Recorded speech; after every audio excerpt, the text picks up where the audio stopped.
எவ்வளவு ஒரு தேவடியா முண்ட நிக்கித்தான ஒருத்தி, எவ்வளோ ஒருத்தி கோயிலுக்கு வர்றா, ஆத்தாளோட கோயிலுக்கு வர்றா. வந்தவ நடந்த சொல்ற சத்தியம். கோயிலுக்கு வர்றா 11 மணிக்கு 27ஆம் தேதி. அவ ஆத்தாளுக்கு நடக்க முடியாதான்.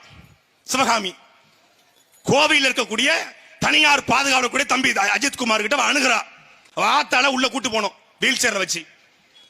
இவன் 6000 ரூபாய் சம்பளத்துக்கு வேலை பார்க்கிற பையன் வீல் சேர்ல வச்சு கோயிலுக்குள்ள கூட்டு போறான். கூட்டு போயிட்டு வெளியே வர்றான்.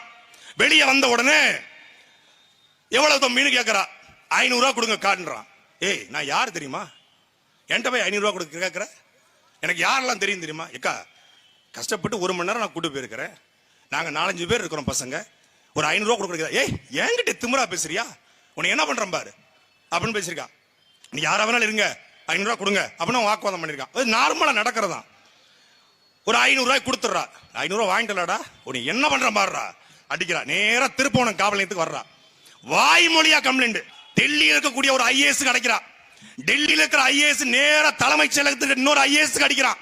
அந்த ஐஏஎஸ் நேரா எங்க தலைமை காவலர் தலைவருக்கு அடிக்கிறாங்க. அந்த தலைமை காவல்துறை அதிகாரிகள் இருந்து நேரா திருப்போணம் டிஎஸ்பிக்கு வருது. எஸ்பிக்கு வரல, டிஎஸ்பிக்கு டைரக்டா வருது போனு.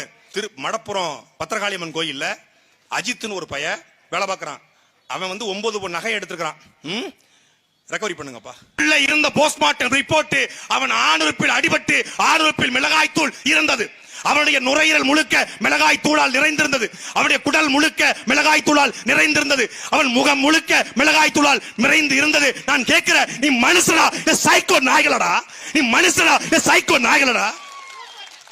டேய் நல்ல ஆத்தாளுக்கும் அப்பனுக்கும் மறந்தவன்